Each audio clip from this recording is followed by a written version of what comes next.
Good morning all dear students, કેમ છો? મજામાંની? ધોરણ 11 સાયન્સના બાયોલોજીના પ્રકરણ નંબર 12 ખનિજ પોષણના આજના લેક્ચરમાં આપ સૌનું સ્વાગત છે. મિત્રો, આપણે ધોરણ 11 સાયન્સની અંદર બાયોલોજીમાં 12મું પ્રકરણ ભણી રહ્યા છીએ. લાસ્ટ વિડીયો છે અને લાસ્ટ ટોપિક છે. તો લાસ્ટ લેક્ચરની અંદર આપણે નાઇટ્રોજન ચયાપચય પૂર્ણ કરેલ છે. હવે એમાંથી નાઇટ્રોજનનું સ્થાપન થઈ અને એમોનિયા બની ગયો છે. હવે એ એમોનિયા છે તેનો ઉપયોગ સજીવો કેવી રીતે કરે છે? આપણે જોયું કે વાતાવરણીય નાઇટ્રોજનનો ઉપયોગ સીધો સજીવો કરી શકતા નથી, સિવાય કે બેક્ટેરિયા. તો એ બેક્ટેરિયા શું કરે છે? નાઇટ્રોજનનું સ્થાપન કરે છે. નાઇટ્રોજનનું સ્થાપન કરી અને નાઇટ્રોજન કેને આપે છે? એમોનિયા વનસ્પતિને આપે છે. હવે વનસ્પતિ છે એ એમોનિયાનો ઉપયોગ કેવી રીતે કરે છે? અને વનસ્પતિમાંથી બધા પ્રાણીઓ છે એ ઉપયોગ કરશે કે પ્રાણીઓ છે તે વનસ્પતિને ખાશે, તો એ જે નાઇટ્રોજન છે તે કેની અંદર જશે? પ્રાણીની અંદર જશે વનસ્પતિમાંથી. તો હવે આવી રીતે જે આખી પ્રોસેસ છે તો કેવી રીતે થાય છે તે આપણે જોવાનું છે. હવે સૌપ્રથમ તો એમોનિયા બની ગયો છે, તેનો ઉપયોગ એમિનો એસિડના સંશ્લેષણમાં એટલે કે એમિનો એસિડને બનાવવામાં થાય છે. અને આપણને બધાયને ખબર છે કે એમિનો એસિડ છે તેના બંધારણમાં કોણ હાજર છે? એમિનો જૂથ હાજર છે. કોઈ પણ એમિનો એસિડ હશે તો એના બંધારણમાં ઓછામાં ઓછું એક એમિનો જૂથ હશે અને એક કાર્બોક્સિલ જૂથ હશે. આ બે જૂથ હશે. પછી એમાંથી તે બેઝિક એમિનો એસિડ છે કે એસિડિક એમિનો એસિડ છે, તો એના આધારે એના એમિનો જૂથ અને કાર્બોક્સિલ જૂથની સંખ્યામાં વેરિએશન આવે છે. પણ દરેક એમિનો એસિડની અંદર ઓછામાં ઓછું એક એમિનો જૂથ હશે અને એક કાર્બોક્સિલ જૂથ હશે. તો આ એમિનો જૂથની અંદર શું હાજર છે? એમિનો જૂથની અંદર હાજર છે NH2. તો આ NH2 ક્યાંથી આવે છે? તો એ NH2 આવે છે એમોનિયામાંથી. કે એ એમોનિયા ક્યાંથી આવ્યું? બેક્ટેરિયાએ બનાવ્યું, વાતાવરણીય નાઇટ્રોજનનું સ્થાપન કરી અને જે એમોનિયા બનાવે છે એ એમોનિયા એમિનો એસિડનું એમિનો જૂથ બનાવે છે. હવે એમિનો જૂથ કેવી રીતે બનાવે છે? એના માટેના બે પ્રોસેસ છે. એક રિડક્ટિવ એમિનેશન છે અને બીજું છે ટ્રાન્સ એમિનેશન. તો આપણે જે પથ છે, જે બે માર્ગ છે તે 1 by 1 જોવાના છે. તો હવે આપણે જોઈએ કે બુકમાં શું આપેલું છે. એમોનિયાનું ભાવિ કે એમોનિયા છે તેનું ફ્યુચર શું છે એ, અને એમિનો એસિડ કેવી રીતે નિર્માણ પામે છે એના વિશેની માહિતી છે. એમોનિયા દેહધાર્મિક રીતે નિયત પીએચ આંકે નત્રલીકરણ એટલે કે પ્રોટોનીકરણ પામ્યા બાદ NH4+ એમોનિયમ આયનમાં રૂપાંતરિત થાય છે. એટલે કે હવે એમોનિયા NH3 હતું, હવે એ NH3 છે તે વનસ્પતિની દેહધાર્મિક જે કોઈ પણ નિયત પીએચ હોય છે અહીંયા તેનું પ્રોટોનીકરણ થાય છે. પ્રોટોનીકરણ થવું અથવા તો નત્રલીકરણ થવું એટલે કે એનો અર્થ એવો કે એની અંદર એક પ્રોટોનનો અણુ એડ થાય છે. શું થાય છે? કે એક પ્રોટોનનો અણુ એની અંદર એડ થાય છે. તો આ NH3 છે તેની અંદર એક પ્રોટોનનો અણુ એડ થશે, તો એમાંથી શું થઈ જશે? NH4 થઈ જશે, NH4+. તો આમ એમોનિયા છે તે દેહધાર્મિક રીતે નિયત પીએચ આંકે નત્રલીકરણ પામે છે એટલે કે પ્રોટોનીકરણ પામે છે. એટલે કે એની અંદર એક પ્રોટોન ઉમેરાય છે અને તે કેમાં ફેરવાઈ જાય છે? NH4+ એટલે કે એમોનિયમ આયનમાં ફેરવાઈ જાય છે. હવે મોટાભાગની વનસ્પતિઓ છે તે નાઇટ્રેટ તેમજ એમોનિયમ આયનને પણ આયનની જેમ સંચિત કરી શકે છે. એટલે કે એનો કહેવાનો અર્થ એવો છે કે મોટાભાગની વનસ્પતિઓ છે તે નાઇટ્રેટ NO3- અને એમોનિયમ આયન NH4+ છે એને આયનની જેમ એટલે કે જેમ કેલ્શિયમ છે, મેગ્નેશિયમ છે, ક્લોરિન છે, આ બધા આયનો છે એની જેમ એનો શું કરે છે? સંચિત એટલે કે એનો સંગ્રહ કરી શકે છે. પછી તે વનસ્પતિઓ માટે વિષકારક બને છે. આથી વનસ્પતિઓ છે તેઓને સંચિત કરી શકતી નથી. પરંતુ જો વધારે પ્રમાણમાં એમોનિયમ આયનનો અને નાઇટ્રેટ આયનનો સંગ્રહ થાય તો આ એમોનિયમ અને નાઇટ્રેટ આયન છે તે વનસ્પતિ માટે કેવું બને છે? વિષારી એટલે કે ઝેરી બને છે. પછી વનસ્પતિઓ વધારે પ્રમાણમાં તેનો સંગ્રહ કરી શકતી નથી એટલે કે એને સંચિત કરી શકતી નથી. તો એટલે એનો અર્થ એવો કે હવે એને શું કરવું જોઈએ? કે આ એમોનિયા જે બન્યો છે, એમોનિયમ આયન બન્યું છે, કાં એને દૂર કરવું જોઈએ એના શરીરમાંથી, અથવા તો એને વાપરવું જોઈએ. કે જેના કારણે તે ભરાયેલું ન રહે અને બીજી કોઈ જે રસાયણ છે, કોઈ જે કાર્બનિક અણુ છે તેને બનાવવામાં તેનો ઉપયોગ કરે. તો આવો આપણે જોઈએ કે વનસ્પતિમાં એમોનિયમ આયન કઈ રીતે એમિનો એસિડનું સંશ્લેષણ કરવા માટે ઉપયોગી છે. હવે જે એમિનો એસિડ છે તે કેવી રીતે બને છે એમોનિયમ આયનમાંથી, તે હવે આપણે જોવાનું છે. હવે આ કરવા માટેના મુખ્ય 2 પરિપથ છે, એટલે કે એમિનો એસિડ બનવા માટેના પહેલા તો 2 પથ છે, એ 2 માર્ગ છે. એમાંથી એક છે રિડક્ટિવ એમિનેશન અને બીજું છે ટ્રાન્સ એમિનેશન. તો મિત્રો કે રિડક્ટિવ એમિનેશન એટલે કે એનો અર્થ એવો કે રિડક્શન થાય છે અને એમાંથી એમિનેશન એટલે કે એમિનો જૂથ ઉમેરાય છે અને એમાંથી શું બને છે, એમિનો એસિડ બને છે. તો જે રિડક્ટિવ એમિનેશન છે એની અંદર આલ્ફા કીટોગ્લુટ્રિક એસિડ છે, એક પ્રકારનો કીટો એસિડ છે. આલ્ફા કીટોગ્લુટ્રિક એસિડ એક પ્રકારનો કીટો એસિડ છે કે જે કીટોન જૂથ ધરાવતું એક એસિડ છે.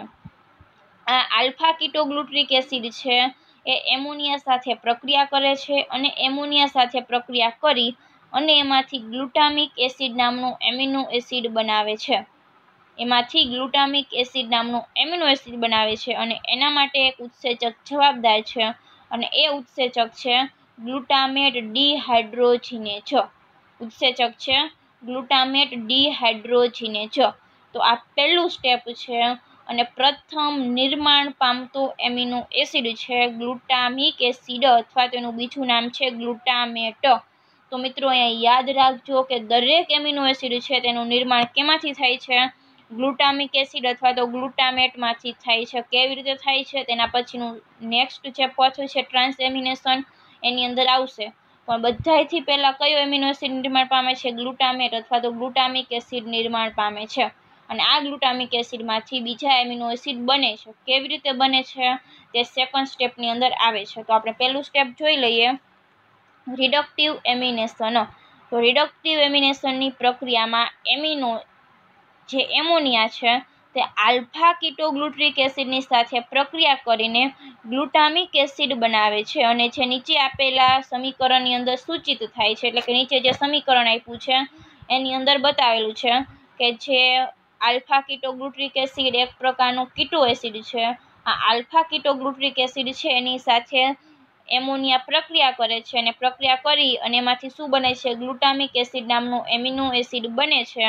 અને એનું જે આખું સમીકરણ છે તો અહીંયા આપેલું છે કે આલ્ફા કીટોગ્લુટ્રિક એસિડ છે, એમોનિયમ આયન, એના માટે NADPH રિડ્યુસ નિકોટિનેમાઇડ એડેનાઇન ડાઇન્યુક્લિયોટાઇડની જરૂર પડે છે અને જવાબદાર ઉત્સેચક ગ્લુટામેટ ડિહાઇડ્રોજિનેઝ અને એમાંથી ગ્લુટેમેટ અથવા તો એનું બીજું નામ છે એમિનો એસિડનું ગ્લુટામિક એસિડ. 2 એમિનો એસિડ એક જ છે, ગ્લુટામિક એસિડ અથવા તો ગ્લુટામેટ. એક સામાન્ય નામ છે અને એક IUPAC નામ છે. અને એ દરમિયાન એક પાણીનો અણુ છૂટો પડે છે અને NADP છે તે મુક્ત થાય છે. તો સૌ પ્રથમ નિર્માણ પામતો એમિનો એસિડ ગ્લુટામિક એસિડ અથવા તો ગ્લુટામેટ છે. કેવી રીતે નિર્માણ પામે છે, રિડક્ટિવ એમિનેશન દ્વારા. આપણે જો પ્રક્રિયા છે એનું આખું જે સમીકરણ આમાં આપ્યું છે એને આપણે બંધારણીય રીતે જોવું હોય તો આપણે જોઈ લઈએ. હવે જે આલ્ફા કીટોગ્લુટ્રિક એસિડ છે આ ખાલી જસ્ટ તમારી સમજણ માટે કે કેવી રીતે એમિનો એસિડ બને છે તે એક બંધારણ રીતે આપણે જોઈએ તો તમને સૌથી વધારે આઈડિયા આવશે. તો જે આલ્ફા કીટોગ્લુટ્રિક એસિડ છે એ આલ્ફા કીટોગ્લુટ્રિક એસિડ છે એનું જે બંધારણીય સૂત્ર છે તે આ રીતે કંઈક છે, COOH અને આ બાજુ છે ડબલ બોન્ડ O એટલે કે C ડબલ બોન્ડ O એટલે કે અહીંયા છે કીટો જૂથ છે એટલા માટે આલ્ફા કીટોગ્લુટ્રિક એસિડ છે. અને ત્યારબાદ આવે છે એમાં CH2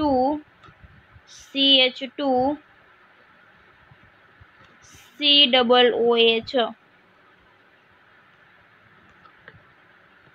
તો આ છે બંધારણીય સૂત્ર છે તે આલ્ફા કીટોગ્લુટ્રિક એસિડનું છે કે C છે તેની સાથે એક બાજુ COOH છે અહીંયા, ત્યારબાદ અહીંયા છે H છે, અહીંયા ડબલ બોન્ડ O છે, CH2 COOH. તો આલ્ફા કીટોગ્લુટ્રિક એસિડનું આ બંધારણીય જે સૂત્ર છે અને એમાંથી શું નિર્માણ પામે છે, એમાંથી આપણું ગ્લુટામિક એસિડ નિર્માણ પામે છે.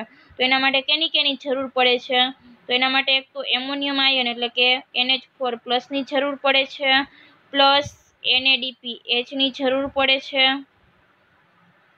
અને ત્યારબાદ આપણો ઉત્સેચક એન્ઝાઇમ કયો છે ગ્લુટામેટ ડિહાઇડ્રોજિનેઝ એની જરૂર પડે છે અને એમાંથી શું બને છે ગ્લુટામિક એસિડ બને છે।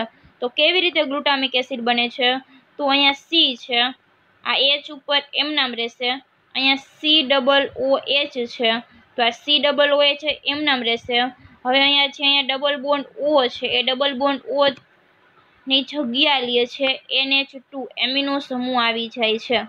તો આમ આ બની ગયું એમિનો એસિડ અને હવે અહીંયા R જૂથ છે તો R જૂથ તરીકે આ એમ નામ રહેશે CH2COOH આ છે તે જેમ છે એમ નામ જ રહેશે CH2 અને અહીંયા COOH તો આટલું છે તે શું બની ગયું R સમૂહ બની ગયું અને બાકી જે ઉપરવાળું છે તે તો આપણે જે એમિનો એસિડ છે તેની અંદર એક બાજુ H એક બાજુ NH2 અને એક બાજુ COOH। તો આવી રીતે જે આ આલ્ફા કીટોગ્લુટ્રિક એસિડ નામનો જે એસિડ છે કીટો એસિડ છે તેમાંથી પ્રથમ બને છે ગ્લુટામિક એસિડ નામનું એમિનો એસિડ। કેવી રીતે બને છે ખાલી અહીંયા જે C ડબલ બોન્ડ O હોય છે એનું જે આ કીટો જૂથ છે એની જગ્યાએ જે આ બે બંધ હોય છે તે બે બંધ તૂટી જાય છે અને એની જગ્યાએ NH2 એમિનો જૂથ આવી જાય છે અને એ દરમિયાન શું બને છે પાણીનો અણુ મુક્ત થાય છે। તો એ પાણીનો અણુ કેવી રીતે મુક્ત થતો હશે એક તો અહીંયા O છે એ અને અહીંયા જે આ NH4+ આપણે અહીંયા વાપર્યું છે તો આ NH4+ માંથી એક NH2 અહીંયા જોડાઈ જાય છે તો હવે આ કેટલા H બાકી રહેશે એક H બાકી રહેશે NH4+ નો। સમજો હું શું કહેવા માંગુ છું એ અને આવડો આ જે અહીંથી O છૂટો પડ્યો એ તો આમ એક પાણીનો અણુ છૂટો પડે છે સમજાય છે। અહીંયા C ડબલ બોન્ડ O છે એની જગ્યાએ કયું જૂથ આવે છે NH2 જૂથ આવે છે તો આ NH2 જૂથ આવે છે તે દરમિયાન પાણીનો અણુ છૂટો પડે છે। કેવી રીતે પાણીનો અણુ છૂટો પડે છે તો અહીંયા C ની સાથે જે બે બંધથી O જોડાયેલો છે O છૂટો પડે છે અને અહીંયા NH2 લાગે છે તો આ NH2 કયું છે આ એમિનો જૂથ છે NH4+ તો આ NH4+ નો NH2 અહીંયા જોડાઈ જાય છે। હવે આ NH4+ ના બે H2 વધે છે એ H2 અને અહીંયાથી આવે છે O એ બે જોડાય અને એક પાણીનો અણુ છૂટો થાય છે। તો આવી રીતે રિડક્ટિવ એમિનેશનની ક્રિયા દ્વારા આલ્ફા કીટોગ્લુટ્રિક એસિડમાંથી એસ્પાર્ટિક એસિડ નામનું એમિનો એસિડ બને છે અને એના માટે જવાબદાર ઉત્સેચક છે ગ્લુટામેટ ડિહાઇડ્રોજિનેઝ। ખાલી એક જ જે જૂથ છે તેની અંદર ફેરફાર થાય છે। તો તમારે સમજવા માટે જો આ લખવું હોય તો તમે લખી શકો છો તમારી બુકની અંદર કે જેના કારણે તમારે ગોખવું ના પડે નહીં તો આપણી બુકની અંદર ડાયરેક્ટ આપ્યું છે કે alpha ketoglutaric acid plus NH4 plus NADPH glutamate dehydrogenase એમાંથી ગ્લુટામેટ બને છે H2O બને છે અને NADP બને છે પરંતુ અહીંયા જો તમે આ રીતે લખશો તો તમને આઈડિયા આવશે કે આ આલ્ફા કીટોગ્લુટ્રિક એસિડ છે અને આ છે આપણું એસ્પાર્ટિક એસિડ ગ્લુટામિક એસિડ અને એમાંથી કેવી રીતે પ્રોસેસ થઈ અને એમિનો એસિડ બને છે એ। તો આ પહેલું સ્ટેપ છે રિડક્ટિવ એમિનેશન। હવે ત્યારબાદ આવે છે સેકન્ડ ટ્રાન્સ એમિનેશન। તો અહીંયા ટ્રાન્સ એમિનો એસિડ છે એની અંદર શું થાય છે તો આપણને બધાને ખબર જ છે કે ટ્રાન્સમિશન આપણે પ્રક્રિયા જોઈ છે ઉત્સેચકની અંદર કે એની અંદર શું થતું હતું કે કોઈ પણ બે પ્રક્રિયક હતા એ પ્રક્રિયકમાં જૂથની અદલા બદલી થતી હતી કે એક પ્રક્રિયકમાંથી ઉત્સેચક છે તે બીજા પ્રક્રિયકને જૂથ આપે છે તો સેમ અહીંયા એવું જ થાય છે પરંતુ અહીંયા નામ આપ્યું છે એમિનેશન। તો એમિનેશન એટલે કે એનું મિનિંગ એવું કે અહીંયા જે જૂથની અદલા બદલી થાય છે એ જૂથ કયું છે એમિનો જૂથ છે।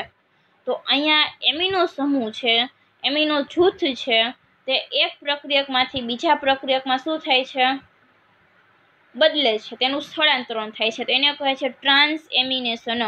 તો કેવી રીતે પ્રક્રિયા થાય છે તે આપણે જોઈએ તો આમાં એક એમિનો એસિડમાંથી એમિનો સમૂહનું અન્ય કીટો એસિડના કીટો સમૂહમાં સ્થળાંતરણ થવાની પ્રક્રિયા સંકળાયેલી છે।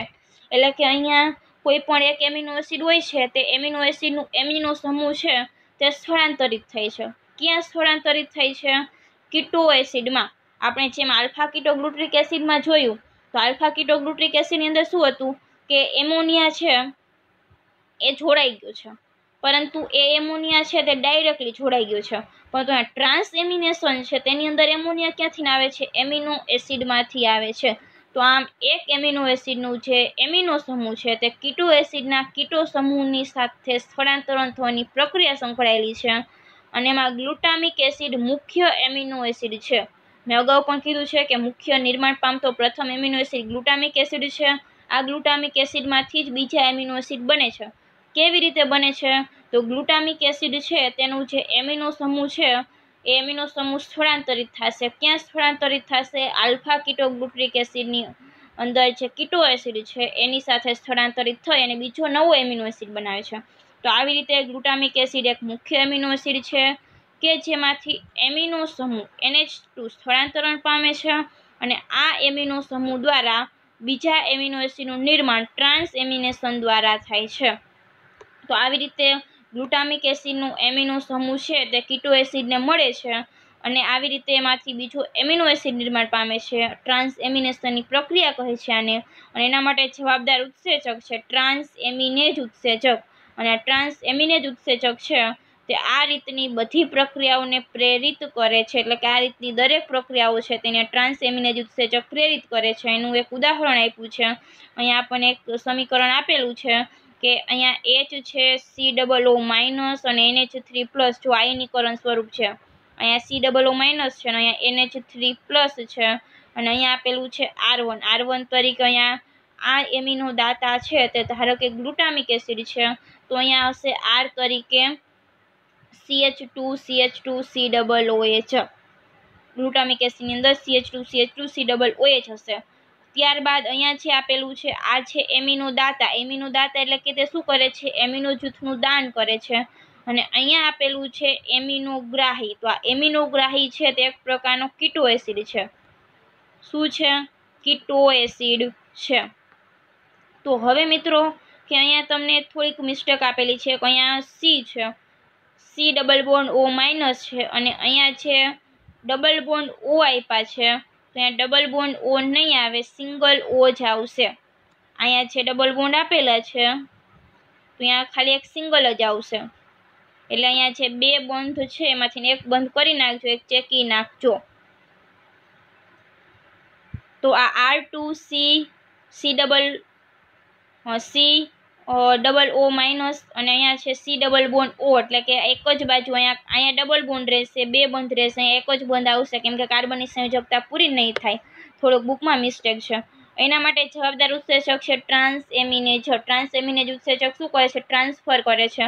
તો હવે આ જે NH3+ છે કે જે એમિનો જૂથ છે એ એમિનો જૂથનું સ્થળાંતરણ થાય છે. ક્યાં સ્થળાંતરણ થાય છે?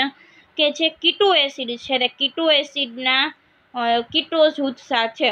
તો આ NH3 છે તે અહીંયા વહી જશે કીટો જૂથ સાથે, અને એ જે કીટો જૂથ છે તે પાછું અહીંયા આવી જશે. તો જુઓ કે આવું થઈ જશે R1C COO બોન્ડ O અને COO માઇનસ, અને આ બની ગયો બીજો નવો amino acid CH R2 COO minus અને NH3+. તો મિત્રો તમને અહીંયા એવું લાગશે કે આ બંને સેમ જ છે, કે આ જે બન્યું છે એના બદલે આવું આવી ગયું, તો આ બે સેમ જ છે, પરંતુ સેમ નથી. કેમ કે અહીંયા જે R1 છે અને અહીંયા જે R2 છે તે અલગ અલગ હશે. R1 ને R2 શું હશે? અલગ અલગ હશે. તો અહીંયા જે એમિનો દાતા છે, એમિનો દાતા તરીકે કોણ હશે? હંમેશા એમિનો એસિડ જ હશે. તો એમિનો દાતા તરીકે એમિનો એસિડ હશે, અને એમિનોગ્રાહી છે એ એમિનોગ્રાહી તરીકે કોણ હશે? કીટો એસિડ હશે. કીટો એસિડ એટલે કે કીટોન જૂથ ધરાવતું એસિડ.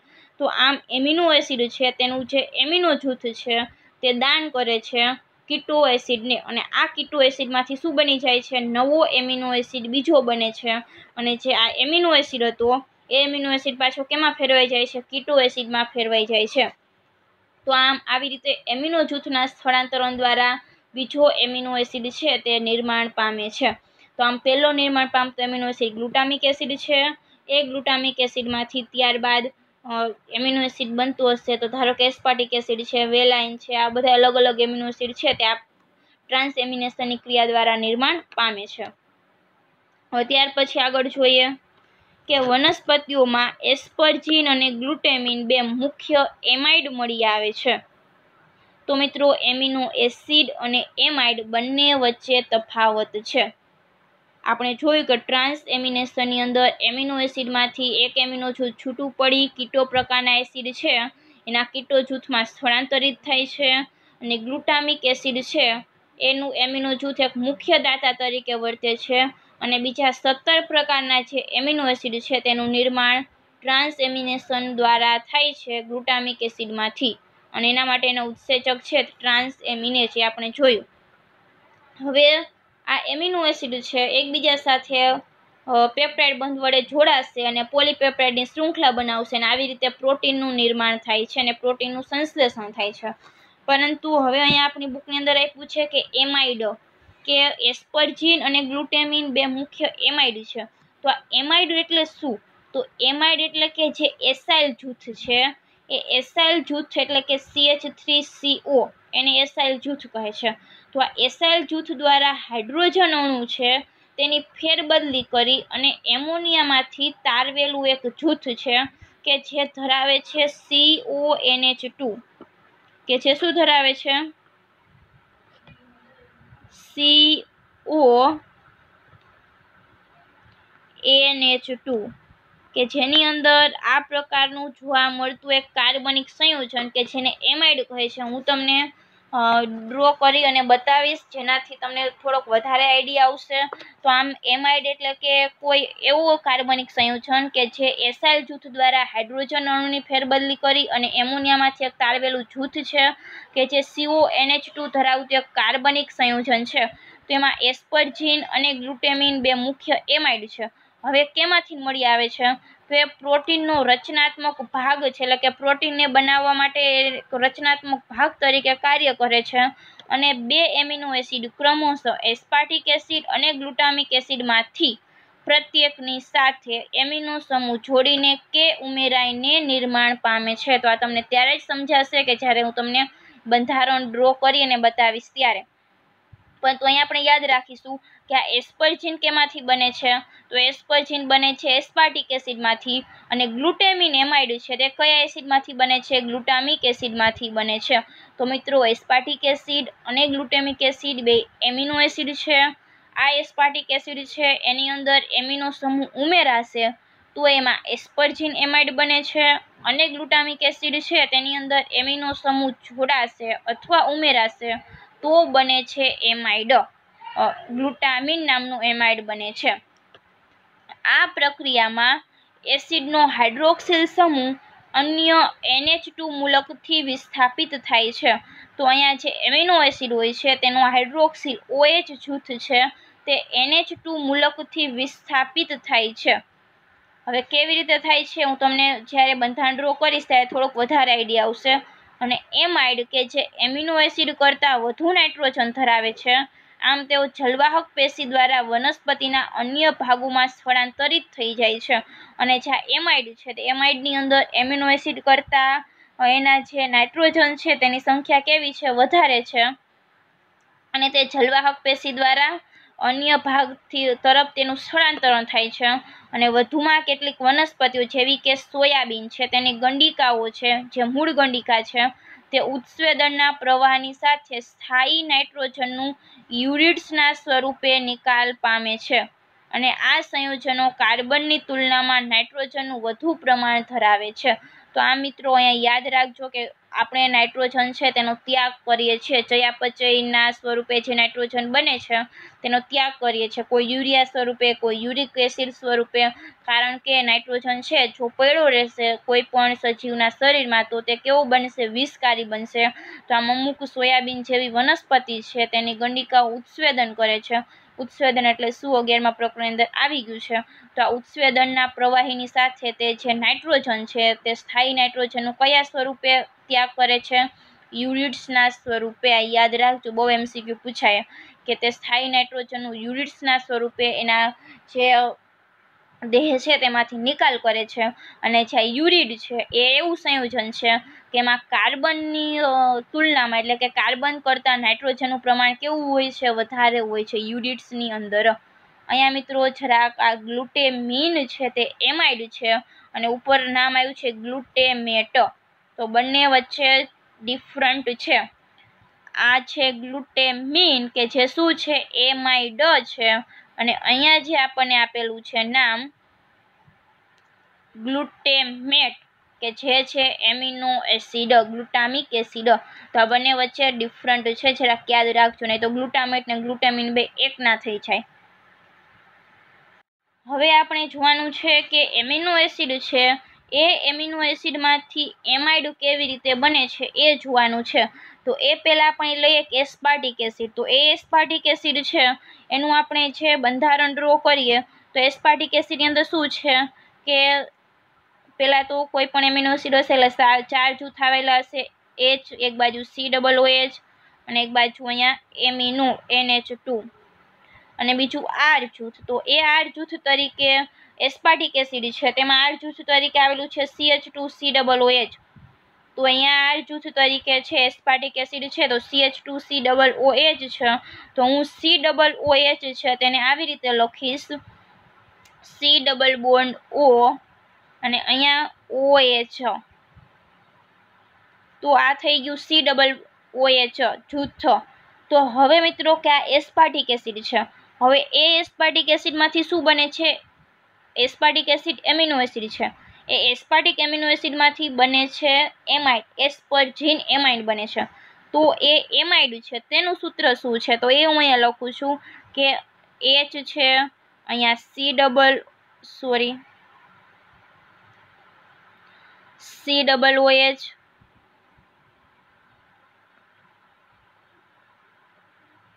આ બાજુ આવશે NH2. હવે અહીંયા શું થાય છે મિત્રો કે જે એમાઇડ છે એમાં જે એસાઇલ જૂથ છે, એસાઇલ જૂથ દ્વારા હાઇડ્રોજન અણુ છે તે હાઇડ્રોજનની જગ્યાએ કોણ આવે છે, એમોનિયા છે તે આવે છે. તો અહીંયા જુઓ કે અહીંયા CH2 અહીંયા OH છે, તો અહીંયા કેમ થાય છે કે અહીંયા જે C છે આમ નામ રહેશે, ડબલ બોન્ડ O છે આ આમ નામ રહેશે, પરંતુ અહીંયા જે OH છે જે હાઇડ્રોક્સિલ જૂથ છે આ હાઇડ્રોક્સિલ જૂથની જગ્યાએ આવી જાય છે એમિનો જૂથ. અહીંયા આવી ગયું એમિનો, એટલે કે આ OH ના બદલે કોણ આવી જાય છે, અહીંયા એમિનો જૂથ આવી જાય છે, NH2 આવી જાય છે. તો આ બની ગયો એમાઇડ, કાંઈ ફેર નથી, ખાલી આ OH ના બદલે કોણ આવી ગયું છે, NH2 આવી ગયું છે. તો તમે જોઈ શકો છો કે આ એક એમિનો એસિડ છે, આ એમાઇડ છે. તો આના એમિનો એસિડ કરતાં એમાઇડની અંદર નાઇટ્રોજનની સંખ્યા વધારે છે. ઓબ્વિયસલી અહીંયા NH2 અને NH2 બે જૂથ આવેલા છે, જ્યારે આની અંદર NH2 એક જ જૂથ આવેલું છે. તો આમ આવી રીતે મિત્રો કે જે એસાઇલ જૂથ છે, તો હવે આપણી બુકની અંદર શું આપેલું છે કે જે એમાઇડ કેવી રીતે બને છે, તો અહીંયા આપણે એક ઉદાહરણ લઈ લઈએ કે એસ્પાર્ટિક એસિડ. તો એસ્પાર્ટિક એસિડ છે, એસ્પાર્ટિક એસિડમાં શું થાય છે કે એમિનો સમૂહ જોડાઈને કે ઉમેરાઈને નિર્માણ પામે છે. તો કેવી રીતે નિર્માણ પામે છે, તો આ એમિનો એસિડ છે એ એમિનો એસિડનું હાઇડ્રોક્સિલ જૂથ OH જૂથ છે તે વિસ્થાપિત થાય છે, એટલે કે એની જગ્યાએ આવે છે, કોણ આવે છે, NH2 આવે છે. તો તમે જોઈ શકો છો. તો હવે તમને લાઈન વધારે પ્રમાણમાં ક્લિયરલી સમજાઈ જશે કે આ પ્રક્રિયામાં એમિનો એસિડનો હાઇડ્રોક્સિલ સમૂહ છે તે અન્ય NH2 સમૂહથી વિસ્થાપિત થાય છે. તો આ એમિનો એસિડ છે આ એનું હાઇડ્રોક્સિલ જૂથ છે OH છે એ વિસ્થાપિત થાય છે, એટલે કે એની જગ્યાએ આવે છે, કોણ આવે છે, NH2 આવે છે અને બની જાય છે એમાઇડ. તો આવી રીતે હાઇડ્રોજન અણુની ફેરબદલી કરી અને એની જગ્યાએ કોણ થાય છે, એમિનો જૂથ થાય છે, અને એમાં કોણ આવે છે, CONH2 આવે છે. તો તમે જુઓ થઈ ગયું CONH2. તો આ CONH2 ધરાવતું કાર્બનિક સંયોજન એટલે કે એમાઇડ, CONH2 ધરાવતું કાર્બનિક સંયોજન એટલે એમાઇડ. તો આ એમાઇડ છે એનું નામ છે એસ્પર્જીન. ડ્રો કરવું હોય તો કરી લેજો. આ એસ્પર્જીન છે અને આ છે એસ્પાર્ટિક એસિડ છે, કે એસ્પાર્ટિક એસિડના હાઇડ્રોક્સિલ જૂથની જગ્યાએ એમિનો દાખલ થઈ અને એસ્પર્જીન નામનું એમાઇડ બની જાય છે. આવું જ ઉદાહરણ આપણે જોઈએ ગ્લુટામિક એસિડનું.